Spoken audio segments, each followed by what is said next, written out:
Coffee, Country, and Cody. Hey, welcome to the Country Music Living Room. That's where we are. Mr. A-Cuff's living room. Really, that's where we get to do the show every single morning on the Grand Ole Opry Plaza. Gus Arundale, Springer Mountain Farms, Simply Superior Chicken, making it happen. And you were with Gus. You were.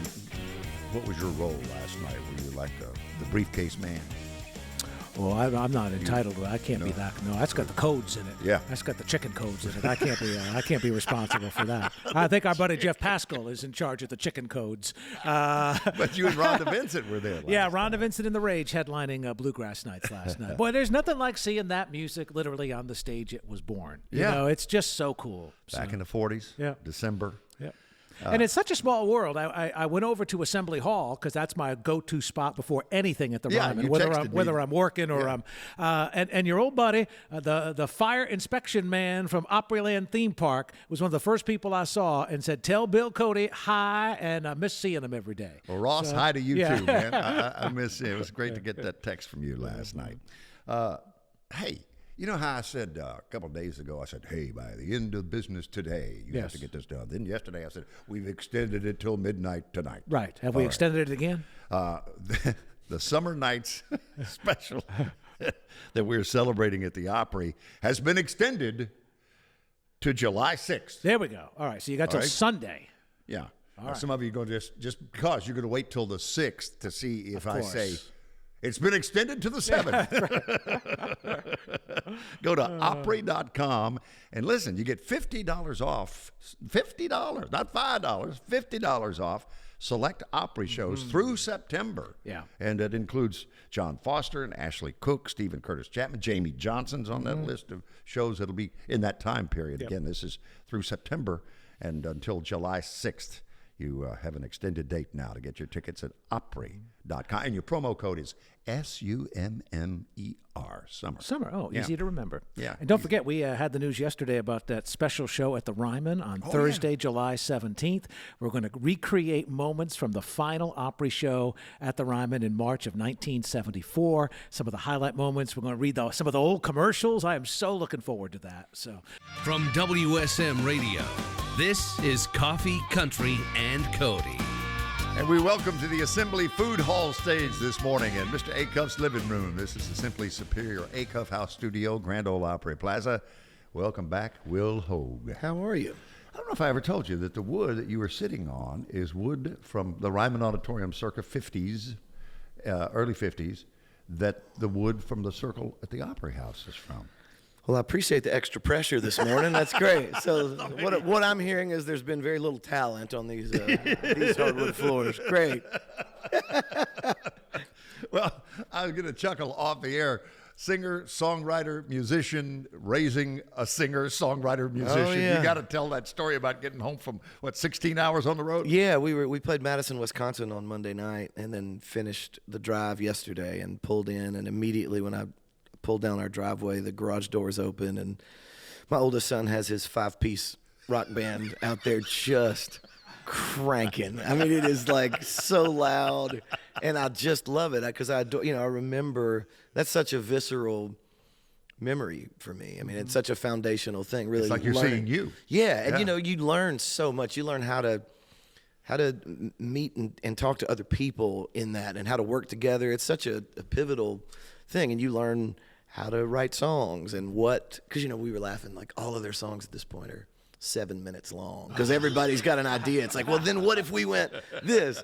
And so they're the Allman Brothers. They're the Allman Brothers with the sisters. So it's like the Allman Brothers and sisters. But it's just so fun to watch. But yeah, I could have used a couple hours of quiet, and we just got loud rock and roll music, which is kind of how my head sounds all the time anyway. So what about your younger one? Into music? He loves music, great singer, and he's also gotten way into football. So he is going to be a freshman in high school and got recruited by his football coach to play football for the first time. Mm-hmm. Oh, how about that? So sports was a huge part of your growing up. It was, yeah. Didn't you? Basketball, wasn't it? Basketball was, yeah, and at Franklin High School out in Franklin. Yeah. And then when you went to Western Kentucky? I did, yeah. And, basketball was really the first place. I loved music was my first thing, but I was always really nervous to like the thought of as a teenager standing in front of people and singing or playing is the most terrifying thing I could imagine. I was never would have thought I could do that.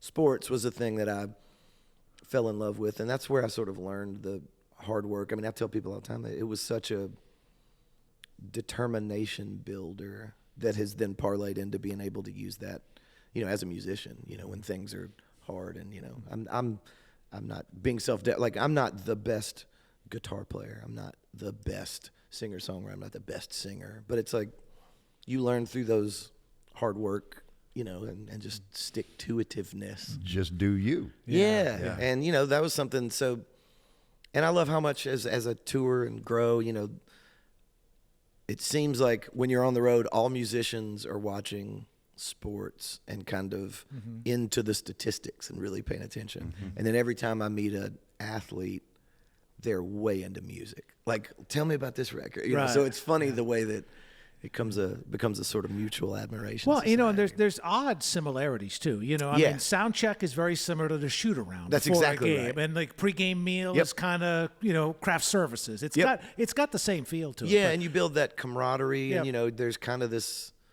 You guys, whatever your team is, however big or small it is, it's kind of you against everybody else. And so there are some similarities there for sure. Well, you brought back one great memory, though. In 29 years of doing Vandy stuff for women's basketball, at Diddle Arena, Big Red is the only mascot ever to make me just laugh and crack up on there. When he does that little thing with the bottom half of whatever he is, it just cracks me I up. truly thought, even when I went to school there, I was like, this is officially the dumbest college mascot I've ever heard of. You don't even know what he is, right? Right. It's just Big Red, and he looks sort of like Grimace's from McDonald's red cousin. Instead of purple, right? Yeah. But then I realized that there's a team from Mississippi called the Fighting Okra, and their team is just literally an okra with boxing gloves. And so I was like, Big Red might be the second stupidest mascot in the history of college sports. So Mike Reed, I quote him from time to time. He's been a longtime friend, but a Nashville Hall of Famer, songwriter Hall of Famer. But he said, you know, he played ball for Penn State. Right. And then Joe Paterno, then he went to the Bengals. I was going to say played for the Bengals. He was an all-pro and gave all that up after about 5-6 years to come to Nashville to write songs. And did pretty well. And Paul Brown, the coach, the owner, said, I will never draft another musician. Well, the good news for all NFL, GMs, there's not a ton of musicians that they're going to want to draft an NFL team. Yeah, Mike Reed might have been it. Yeah, Mike said that nothing in America gives you a sense of place and time like music and sports. Yeah, I believe that. He said those are the two that people always remember. In his case, it was both. Yeah. People still come up with number 74 Cincinnati Bengals cards. Want them to sign them after all these years. Oh, yeah. Yeah. Do you remember, like, first time on the road when the thought was that, we're onto something now, because I can see people singing this song back to me, and or some moment where it's like, this is good. Yeah, I mean, pretty early on, you know, because I started making records and putting music out in the late 1900s, so it was a very different time then. And you would have a radio station occasionally still that would, much like you guys, would just take a chance on an independent artist and go, okay, we're going to play this record. I remember going to Birmingham, Alabama, where there was a radio station that was playing a song from the very first record. This was really pre-internet, so you didn't have any idea. You know, I remember there were a few hundred people like lined up outside a club, and I remember thinking when we pulled in, I was like, I wonder who's playing at this place, because there's all these people here to sing. Yeah, and then you see that start to happen, and then as you venture out further and further from home, there were those little moments early on where it was like, okay, I think I could do this. Yeah. For sure. Your dad had an extensive record collection, as I understand it. He that did. Was hugely influential. Yeah. On you. What was his stuff? Well, it was really in depth. He had, I tell people all the time, he has pretty much every great record that was made from probably 1963 to about 78. Like, if you really like across genres, if you were like, what are the best 20 records from each of these years? He pretty much has them. So, and they were perfectly alphabetized. They were still in the plastic, like he slid it with a razor blade. And so it was like I could start with, you know, Allman Brothers, and then go to the Beatles, and then it was Buck Owens, and then it was Charlie Pride. And it was just, and the other thing that was really interesting for me, because it wasn't separated through genre. So it was like, I always just thought I liked music as music. Like I felt like Hank Williams was the same as the Clash. You know, it was like, this is just, I like this and I like this. And there's not a huge difference in them, in my mind. And then I've learned since then, for record companies, there's a massive difference between those things. Yeah. But as a consumer, there's just good songs and bad songs. It is. You know, and the genre sometimes doesn't matter. It does. I think from a fan's perspective, and I think from, you know, when I look at younger music listeners like my kids, you know, if you go to their Spotify lists and things like that, you know, you see they listen to everything. And when we're driving in the car, you know, we'll put on WSM and they'll hear things and go, oh, I love this song, or what is this? And then 20 minutes later, you'll turn around and they'll be listening to a totally different station. Right. And it's really, it's cool to see that from a fan base. Well, it's cool. You can pre-order your new record now. But the nice part is, especially if you're a vinyl person like I am, so much of your back catalog is now on vinyl, which is just so cool. It is, you know, having grown up with that as the medium to sort of listen to music. I still make, I still call them records. I still make records in my mind to be consumed as like a whole meal. You know, you sit and you put it on and you listen.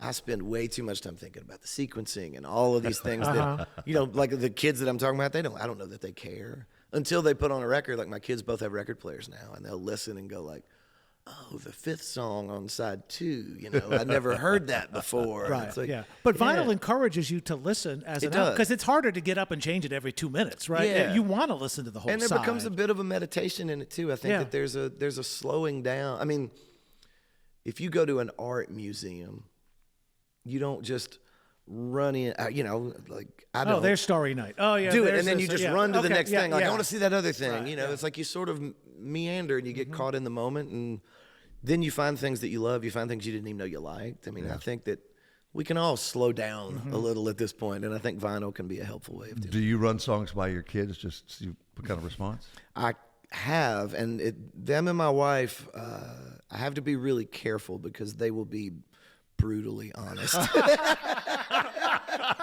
And it's just, there are those moments you go like, ooh, yeah, that one, I thought it was great, and they just...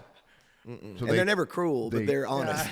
They channel their inner Robert K. Orman. Is that what you're saying? Bob Orman would be very proud. Yeah. So Sweet Misery, Charlie mentioned the vinyl and the pre-order, and you have it in black, traditional black, but it's also, what is the multicolored thing called? Yeah. I've never seen one of these before. Well, you know, it's funny because when we did it, the cover of the album is a photograph of me with actually a really big lollipop that I bought at Cracker Barrel right across the street. It looks like a lollipop. It's literally from the Cracker Barrel right across the street. And so I had my dad shot the cover photo, and I had this sort of idea, and I took it to my friend Keith Brogdon, who's a great designer, and he did the cover. And so we thought, the company in Texas that presses our vinyl, I said, what are the chances we could do the swirl from the lollipop? Like, it would be amazing. Again, thinking way too much about these things that nobody cares about. And but I love them, and they're so great. You know, they're such fans of the craft. And they said, well, you can't do like spiral circles on a record in the colors. It just doesn't work. He said, but we'll do something else. And so they sent me this thing where they had done a paint splatter with the color, you know, from the cover of the record, and I just thought it was great. So yeah, it was. It looks real cool when it comes out of the cover. When you get to willhoge.com, you can pre-order. And what's the drop date for the full album? August 22nd. Okay. This is Coffee, Country, and Cody. Hey, Will Hoge's with us from the Assembly Food Hall stage this morning, and featuring new music and the new album, which will be out in August, Sweet Misery. We featured the title track just a little bit ago. He's going to play live in a bit. Let's go back to the Exit In live album, your first. What do you remember about that historic spot, the Rock Block in Nashville? Yeah, well, you know, that venue is just one of those. I mean, obviously we have the Ryman and such incredible history in those venues, but to me, the Exit In is really, it occupies the same space as that. I mean, for indie rock bands and you know, artists that have come up through the 70s, To now. It's one of those places. Getting to play there at all was pretty special. It was real early on in my career. I had written enough songs to hopefully make a 10-song record. We were opening for another artist, and the legendary sound guy there was a guy named Frank Sass. Worked there for years, passed away just a year or so ago. And he, unbeknownst to us, had just recorded the live show. Oh, really? So it was not intentional. It was truly one of those things you just sort of stumbled into. And we went on the road, and about a week later I came back, and we were roaming around, and somebody said, "Oh, I heard your record. They were playing it at Exit In." And I was like, I don't have a record. And it was Frank. And so then I went to Frank, and he was like, "Well, why don't we..." You know, he mixed it a little, and we pressed up copies and started selling it. So that was the first record that I ever had. And it was great. What year was that? 98 or 99, probably. Wow. Yeah, 1988, not 18. Yeah. Just to be clear, I'm old. I'm not that old. When you said the late 1900s earlier. It makes you, Think about it makes your knees hurt when you say it. Then you're like, oh, that was like, Yeah. Well, we were talking about my son's band, and when they first got together, I asked them, talking about late 1900s. He said, we're going to have our band practice. And I said, well, what kind of music do you play? And he said, well, we do like oldies. And I said, I was thinking like maybe Leonard Skinner and the Allman Brothers. And he said, yeah, like Pearl Jam and Green Day. And it was all these things from like in 1999. I was like, oldies. Yeah, okay, got it. So I'm thinking back to some of the venues that would have been a part of your life growing up. Because I got to talk to Steve Earle one time, and I mentioned, you've been a fan of someone for a long time when you can tell them all the places you've seen them that don't exist anymore. Yeah. Right? So I'm sure like 328 Performance Hall, Starwood Amphitheater, those would have been some of your go-tos to see bands at. Yeah, for sure. Right? And, never got to play Starwood. Did get to play 328 a handful of times. Those were great. I mean, the old 12th and Porter was such a what really a great room. Cool little spot. Yeah, and good food on the other half, too, at the time, right? Yeah. And, y'all really, you felt like, I mean, having moved from Nashville to Franklin when I was little, Nashville still seemed like this big city. And it was nothing like it is now. But, I felt like 12th and Porter was like, we are in Greenwich Village in Manhattan in cool 1964. Like there's a place that you can get, food I've never heard of, and I can see a band. Yeah, man, it was the greatest thing ever. What was your first concert going to as a fan? My father and my uncle snuck me in to see Bo Diddley play at another defunct venue way out on Highway 100. And one of the local bands, Tony Brown's band, I used to have a band called the King Snakes. Oh, wow. They were the opening band, and then they backed Bo Diddley. And so I was riveted. I tell the story all the time, like, I was probably 12 or 13. Definitely shouldn't have been at a bar. And it was crowded, and it stunk, and it was smoky, and I was like, I wasn't sure what this was. And they did their set, and then they started playing the Bo Diddley beat, and they introduced him with this big flowery introduction, and he just stood up. They'd moved a table into the front row, and he was finishing a lobster, and he finished it, and he licked his fingers and got up, and he just played straight through for like 2 hours. And I remember my dad and my uncle, who grew up playing, like I think they thought it wasn't very good.